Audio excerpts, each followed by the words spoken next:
আসসালামু আলাইকুম everyone, welcome to my page. আশা করি আপনারা সবাই ভালো আছেন। আজকে আমি আবার চলে এসেছি অবশ্যই নতুন কোনো পিঠার রেসিপি নিয়ে, দেখেই বোঝা যাচ্ছে। তো এই পিঠা সচরাচর কিন্তু আমরা খাই না, বর্তমানে বেশি এটা জনপ্রিয়, কারণ তাল যেহেতু বাজারে খুব বেশি দেখা যাচ্ছে।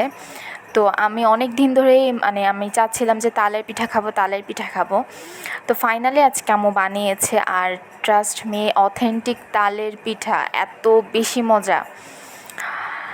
তো প্রথমেই আম্মু এখানে চালের গুঁড়ো নিয়েছে। আমরা কিন্তু আসলে জানি না যে অথেন্টিক তাল থেকে কিভাবে আসলে রসটা বের করে। তো এটা অ্যাকচুয়ালি আমাদের খুব কাছের একজন মানুষ আমাদের জন্য নিয়ে এসেছে, আমাদের আন্টি বা আমাদের খালামণি হোক।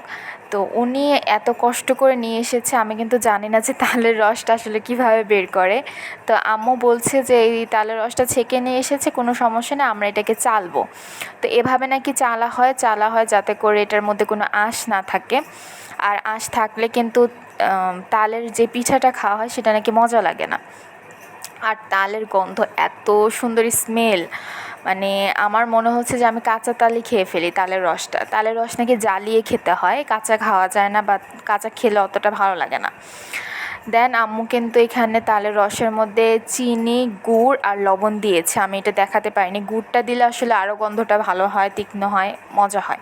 বেকিং পাউডার, বেকিং সোডা দেওয়ার কোনো প্রয়োজন নেই, কারণ তাল এমনিই ফুলে যায়। এখানে চালের গুঁড়ার সাথে আটা বা ময়দা মিক্স করে দিতে হবে, যাতে চালের গুঁড়োটা খুব সুন্দর একটা মিক্সচার হয়, ডোটা খুব সুন্দর স্মুথ হয়। আর হ্যাঁ, এখানে একটু পানি ইউজ করবেন যদি দেখা যায় যে মিক্সচারটা খুব বেশি ঘন হয়ে যাচ্ছে সেক্ষেত্রে। আর ওই পাশে আমাদের অনেকটা পরিমাণ তালের রস রয়ে গিয়েছে, যেটা সারা বছর ডিপে রেখে খাওয়া যাবে এরকম। দেন ফাইনালি আম্মু ভাজতেছে, আর এত সুন্দর গন্ধ, আমার মনে হচ্ছে যে আমি আর তর্স হইতে পারতেছি না, আমার এত পরিমাণ ভালো লাগতেছিল। আম্মু ভেজে কুলাতে পারছে না, এদিক দিয়ে খাওয়া শেষ হয়ে যাচ্ছে।